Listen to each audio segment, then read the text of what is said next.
Hi, this is Robbie from Southern California, and I'm at my chair garden. I'm going to do a real quick zip around the chair garden because now this is what, in its third year. 1, 2, 3, 4, 5, 6, 7, 8, 9, 10, 11. I am done with this gardening. This is too much already. This is way too much gardening. I am done. Robbie? No, Robbie. Don't stop gardening. Okay. Okay. Seriously, this is too much for some people. And I'm going to show you how you can do all this 100 times easier. Come on, I'll show you how you can garden. No excuses. What the issue is, anybody can garden. Come with me. That you could grow tons of food in, and it will almost take care of itself with you doing such a small amount of care to it. So, I got news for you. I painted this chair because this chair is going to work for me. So here I'm going to take over because I know I said 3 years, and to my surprise, when I came in and looked it up, it wasn't 3 years, it was 2 years. 2 years ago, I made that video. I went and took all those chairs I had painted.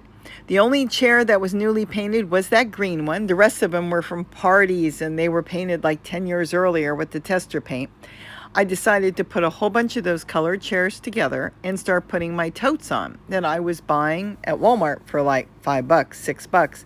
And I put them all on the chairs, and I thought, this is going to be the most fabulous, easiest garden to take care of. Why? You're going to spin around when you water it. It should take me no longer than, I'm going to say 5 minutes, but it actually takes me 2.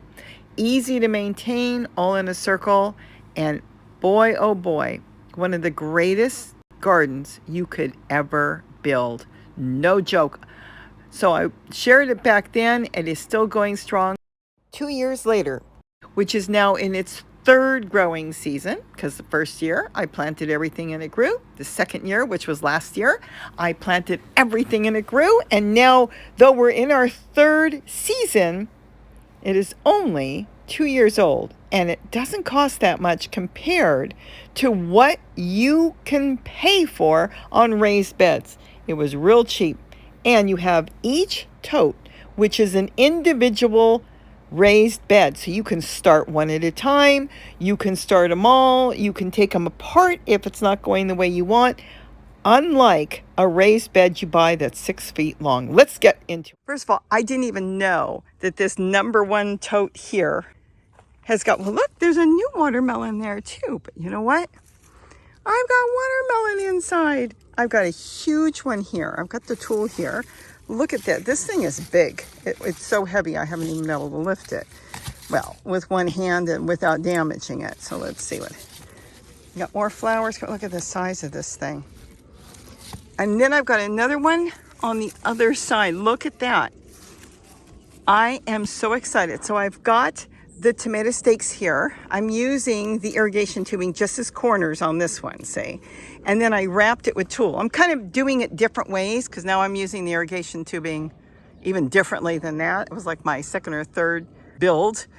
But this has protected it from the deer. I have the deer in here every day. This has been a regular thing now. They come through the trees here. Now, keep in mind, we're in the city, but they come through the trees here, and they've got a path. They go through there, and then, of course, they go and get water. They hang out here at night. They hang out here early evenings, and then in the morning. They haven't even touched the truck bed, but in here they do. They do come in here, and they eat the tomato leaves all off. I thought it was a hornworm, but there's no droppings, and no. They've been pulling all the leaves off of the tomatoes, and they only eat red tomatoes. So they'll eat the tomato leaves and the red tomatoes. So let's keep going and zip around here. I've got carrots in here. I have been pulling them. I haven't pulled any lately. Let's see if I've got anything else I can pull. I don't know if I've got anything ready.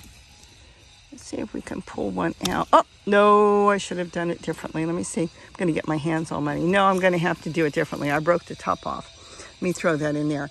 So I've got carrots in here. I'll see if I can pull it out afterwards. I've got Swiss chard growing there, tomatoes growing there. They've got to be staked up better. Then I've got all this squash here that came up from seed. I don't know what type it is. I've been picking them and they look very different. I picked a small one just now over there, but the one back there turned out to be a cocozelle. So I just picked a cocozelle. I still have it laying here. Here's the cocozelle. Isn't that cute? I love those. They're striped squash. And then this one kind of has a little wonky end, but it's still going to be a perfect squash to eat. So I'm going to take that in and use that. I'm trying to get all the leaves off here. So let's go back. So I've got some squash in here and garlic chives.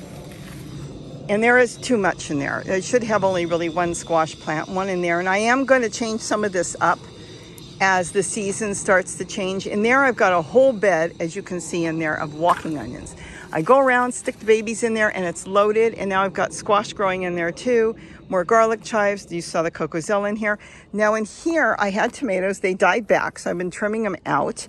But I've got Swiss chard celery. I got to get the celery out. I just noticed that. And then beans. I've got beans everywhere. I have only picked a few, but I'm leaving a lot of them because I want to collect more bean seeds. So in order for me to collect the seeds, I've got to leave them on the plant until they're full maturity. And then as they dry, I can take them off afterwards. It's doing fantastic. And when I rebuild that, if I do, it will be more like this and a little different. The irrigation tubing is going to be a whole different ball game next spring when I really start going crazy setting up. I'm in the process of getting the celery out here. This has to go out because I want celery having its own tote or its own bucket. But I have garlic chives back there, and then again, tons of walking onions in there as well. This is where I've got the San Marzano tomatoes, and they are making a comeback. I've got tomatoes on the other side, so we are getting more tomatoes. The problem is keeping the deer out. I'm not sure yet, and there's walking onions. I don't know if I'm going to tool them out of here. I may later, but right now I don't want them touching the watermelon. So our deer, let's talk about our deer for a minute, are lazy opportunists. That's what I'm going to call them. So I'm fortunate for that. They'll come through and they'll mosey on by. They don't even care if you're here. I've been working out here and they've come right down. I went live. You saw that time they were coming through. But then there were some people up on the hill where they're building the houses and different things that started yelling and screaming and making noise, and they took off. The other day, there were 3 of them. My granddaughter and I came out. I called her, said, "You want to see them?" Because she's never seen them.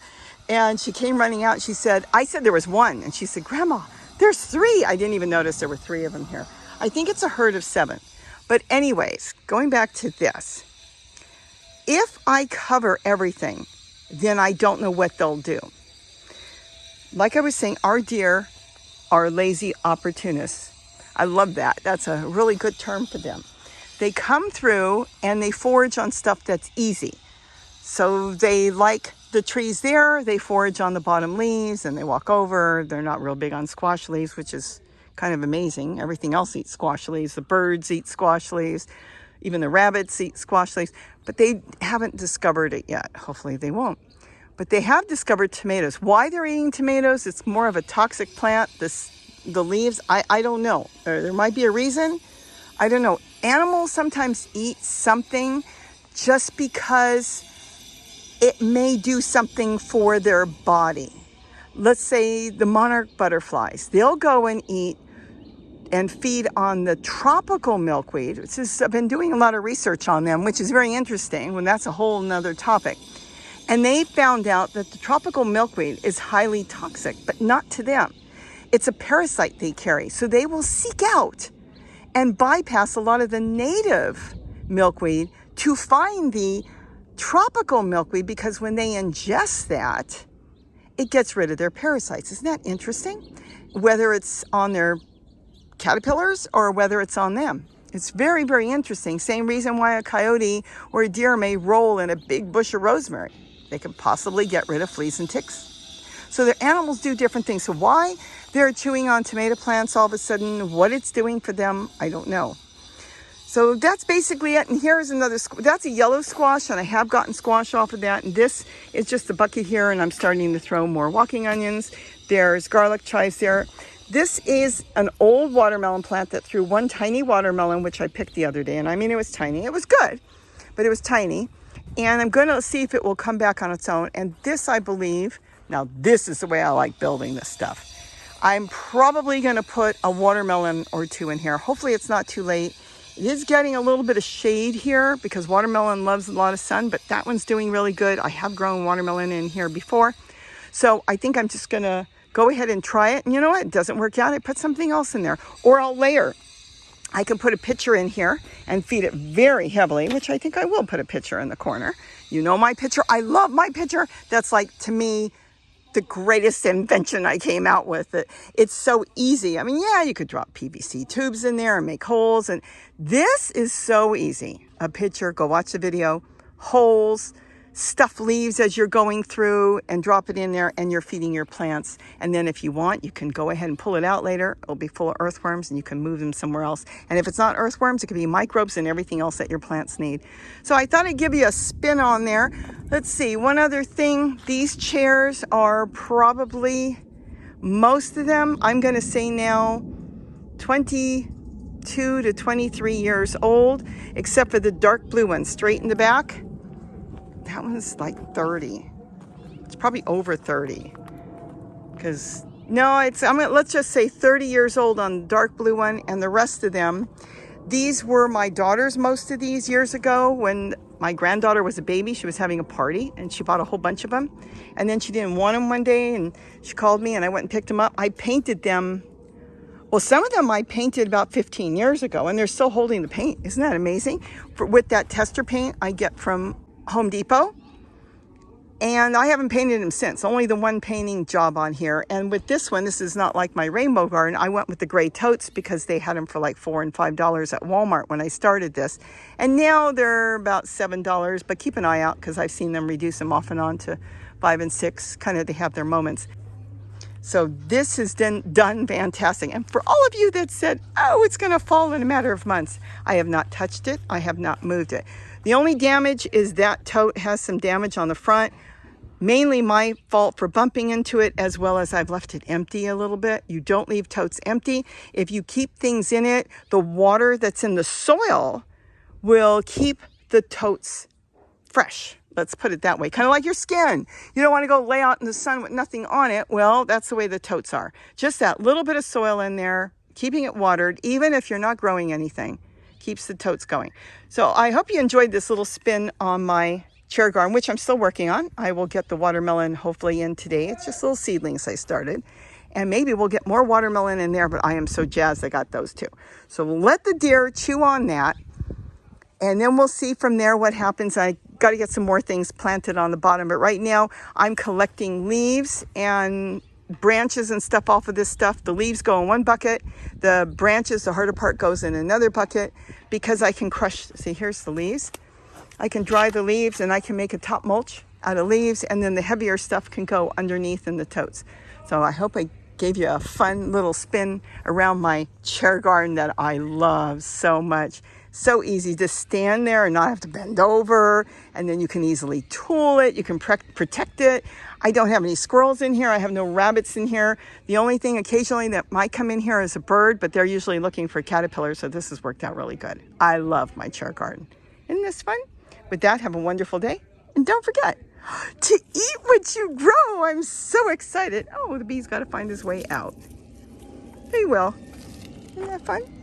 Oh, wow. Bye-bye. Broke the stem. Okay, wait a minute. I got it. Oh, that's a little short, fat carrot. That's okay. The thing is with carrots, you really want to put it in a soil that's not too bumpy. And that's what happens when it's bumpy. But you know what? Peel it up and it still can be good in a salad. How fun.